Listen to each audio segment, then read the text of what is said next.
jets as 180. Now, North Korean warplanes detected flying. Now, South Korea scrambled dozens of fighter jets and other warplanes on Friday after detecting the mobilization of more than 180 North Korean military aircraft in various locations. And that's the big breaking news that is coming in. Now, the North's planes were detected flying between around 11 a.m. and 3 p.m. over its inland areas as well as off the western and eastern coast, according to the Joint Chiefs of the Staff. Now, the North has been fiercely protesting the ongoing combined air drills of South Korea and the United States, called the Vigilant Storm. So that is the breaking news that is coming in, where South Korea scrambles with some 80 fighter jets as 180 North Korean warplanes detected flying. In fact, the South Korea scrambled dozens of fighter jets and other warplanes on Friday after detecting the mobilization of more than 180 North Korean military aircraft in various locations. For more information on this, we have Ankit Prasad, who's reporting live from the Mumbai newsroom. Ankit, give us more details about this. We're also understanding that the North's planes were detected flying between 11 a.m. and 3 p.m. over its inland areas.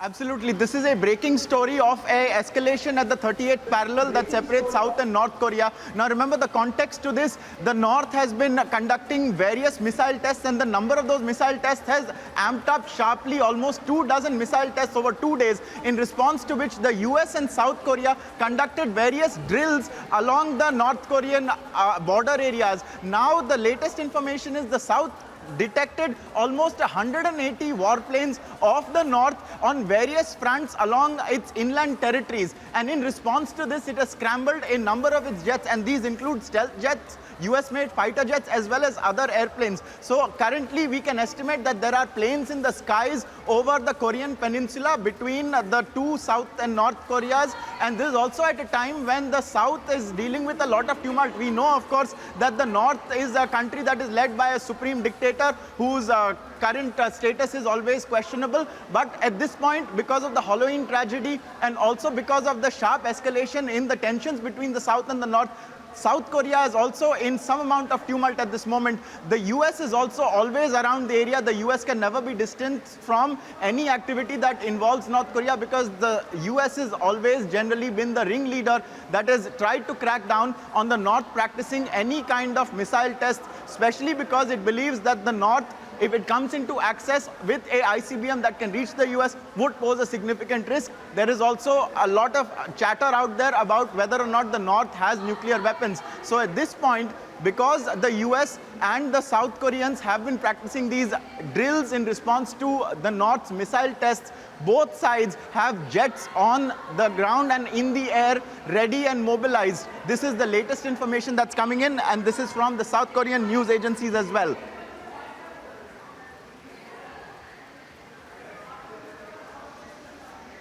And so, viewers, this is the breaking update that we are getting right now, even as the visuals of various North Korean drills and South Korean fighter mobilizations run on your screens. Both of these sides, they are small countries in the Korean peninsula, but they are heavily armed because they pose, they believe, an existential risk to each other. The 38th parallel that divides South and North Korea has been the site of one of the biggest mobilizations in history, and that has remained until this day. We have seen various changes in it coming along. Sometimes the South Koreans fire propaganda speakers and leaflets across. North Korea responds with military mobilization. But right now, both the sides have aeroplanes in the skies, is what we are told. South Korea has purportedly mobilized about 80 warplanes, and that number could rise. This is in response to detecting about 180 warplanes from the North Korean sides. Now, it's unknown what is the state of the North Korean Air Force. We've seen them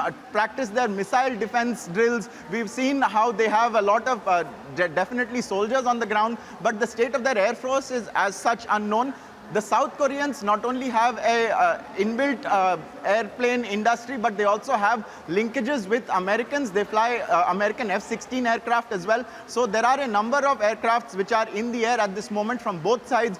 And America is also patrolling the waters. That's where they have been conducting these military drills, these joint naval drills. And this comes after we've seen how periodically the North Koreans fire these ICBM missiles, and there has been speculation that the range of these missiles has kept on increasing. This is even as there's also a lot of chatter about whether or not the North Korean nuclear program is at any stage where it can pose a risk to generally what the US believes is everyone in the world. And so that is why there is an escalation here. It's a tension that has continuously simmered over the last few years, irrespective of the administration in the United States. But right now, because of the North Korean escalation in the number of drills that it has been conducting, and also the American and the South Korean response with regards to the naval patrolling of the Korean peninsula, there has been a sharp escalation which is now being witnessed in the skies. Right. And Ankit, you're getting us all the updates from the Mumbai newsroom. But no, you know what happened was the North has been fiercely protesting the ongoing combined air drills of South Korea and the United States called Vigilant Storm. Now we know for a very, very long time, Ankit, and I will also be going through the reactions first. Viewers, we know for a very long time that North Korea and South Korea are not on the same page. Many reactions coming in as well. Let's listen into the reactions. Secretary Austin and I affirmed that any nuclear attack by the DPRK, including the use of tactical nuclear weapons, is unacceptable and result in the end of Kim Jong-un regime by the overwhelming and decisive response of the alliance.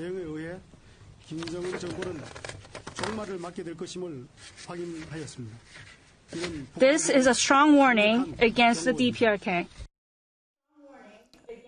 All right, viewers, so now we are seeing this latest development coming in where South Korea's military has said it has scrambled fighter jets after detecting some 180 North Korean warplanes near the border. And they are saying that our military detected around 180 North Korean warplanes mobilized in Pyongyang airspace. Seoul's Joint Chiefs of Staff has said this, adding that scrambled 80 fighter jets, including F-35As, while jets involved in the military drills with the US were also maintaining readiness. Now, Ankit, you're back with us, and I was telling our viewers as well, and if you could also talk a little bit more about it. I was saying that North Korea and South Korea have never been on the same page. And North Korea has never been very happy about South Korea's close association with the United States. Most definitely, they are two countries that are chalk and cheese essentially. They each believe that the other poses an existential risk. That is why the 38 parallel has been in a state of advanced mobilization at both ends for decades now. We know the North Korean leadership, it has a supreme leader kind of culture. Kim Jong-un, before that Kim Jong-il, his father, and before that Kim Il-sung, all of them essentially cut from the same cloth, dictators, and one really doesn't know what really goes on in North Korea. South Korea, on the other hand, is a pluralistic democratic society. They have their foundations with the Chinese and Americans also playing a big role with regards to the Korean War. But regardless of that, coming to today, what we just heard right now was a South Korean official with clearly American backing talking about how if there is a proliferation of some kind of nuclear weapons or a nuclear escalation in that regard, the Kim Jong-un regime will not survive. So this is a direct threat that has been made against Kim Jong-un, the supreme leader of North Korea, against his regime, and that is perhaps one of the reasons why the North has reacted so fiercely. Of course, this goes along with everything else that's been going on. When the Donald Trump times, we saw somewhat of a cool down because the two leaders, that is Donald Trump and Kim Jong-un, they had a meeting in Singapore. But now with the Biden administration, there has been an amping up of tensions on both sides, and the South also has witnessed some protest against siding with America at all times. There is a group of politicians in South Korea, or a line of politics that does not want them to ally so closely with the US. They think that that is also dangerous. But for the moment, the current South Korean regime remains working closely in alliance with America, and that is something that the North will not accept. And so we have this situation where there are fighter planes in the skies above the Korean peninsula. Just to add a little context to what you said, Shivangi, the F-35 is an American-made jet. It is a fifth-generation stealth fighter jet. So that just tells you you that while Korea has mobilized its jets, those are American jets in the skies above the Korean peninsula. Right, Ankit. Ankit, a big alarm has been sounded as North Korea has begun this kind of escalation. Let's go ahead and listen in to a soundbite of the South Korean leader on this developing story. Secretary Austin and I affirmed that any nuclear attack by the DPRK, including the use of tactical nuclear weapons, is unacceptable and result in the end of Kim Jong-un regime by the overwhelming and decisive response of the alliance. 김정은 정권은 종말을 맞게 될 것임을 확인하였습니다. This is a strong warning against the DPRK. All right, viewers. So a strong warning coming from South Korea. This is a very, very important phrase there. Very strong warning. And just a few days back, Ankit, North Korea had warned South Korea and US that the decision to extend the Vigilant Storm joint military air drills would push tension to an uncontrollable phase. That's the word that they use, uncontrollable phase.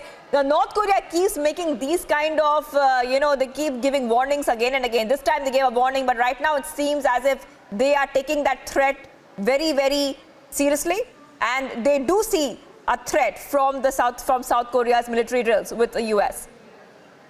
Yes, but historically, if you see, the South Koreans and the Americans are always generally escalating in response to something that the North has done. And in this case, the last many months, Shivangi, we have seen how the North has been practicing various missile and ballistic launches off its seaboard. We've seen how Japan has also oftentimes detected various missile tests from the North Korean side in the Sea of Japan. And that is in any case an area that has over time witnessed an escalation in the terms of military vessels that patrol those areas. The Chinese, of course, are also always there. They are generally at loggerheads with the United States and its allies, including Japan and South Korea. But this occasion, we have on both sides fighter jets, and one just hopes that nothing untoward happens. These are a lot of the time moves made to aggrandize each other, but keep a safe distance away. But the fact that this time the kind of escalation from the North is a little different. America and South Korea are also mobilizing in response, and also you can always know that along the 38th parallel there are plenty of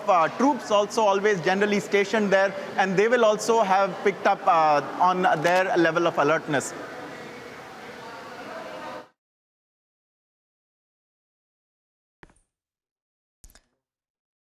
All right, Madhav Nalapat is joining us on the phone line. Thank you for joining us here. And, I would like you to first speak about what exactly do you think are the next few steps that we're going to see right now. Is it just, a kind of a warning signal from both the sides, or do you think this might escalate further?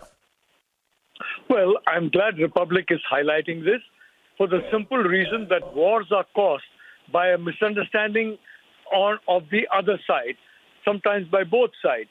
The reality is that South Korea now has a very assertive president.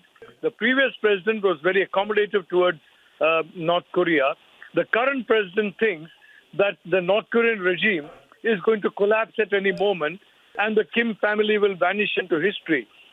That hasn't happened for all these 70 years. But, and assuming it does not happen, which is my view, then, he's creating trouble for himself. And that's why he's becoming unpopular. The fact is, don't provoke a dictator unless you have the means to control him. And that is the point. And now, unfortunately, the world doesn't have the means because North Korea has gone very far and very fast in building a nuclear deterrent and systems to reach that deterrent. And I'm reasonably certain that the Chinese have been very helpful in this. It may not be directly, but definitely in other ways, because for them, North Korea is what Pakistan is to India, a constant irritant that takes away attention from China to Pakistan, and the same way taking away Japan's attention from China to North Korea. So frankly, we are in a very escalatory, dangerous situation, and I think it's time the South Korean president realized that assuming that he is wrong and that Kim is not going to disappear in a cloud of smoke, he is doing something very provocative. And the people of South Korea, they're wonderful people. Korean people generally are wonderful. They don't want this kind of, frankly, this kind of brinkmanship. Right. Madhav Nalapat, foreign affairs expert, I would also like to ask you this question. And you're saying that, of course, it's not a very good idea to, in fact, go ahead and engage with a dictator like Kim Jong-un. But now the South Korea and the US say that their extension of Vigilant Storm, which was a military drill they were doing, is owing to North Korea's recent provocation. So they are saying that North Korea is provoking them.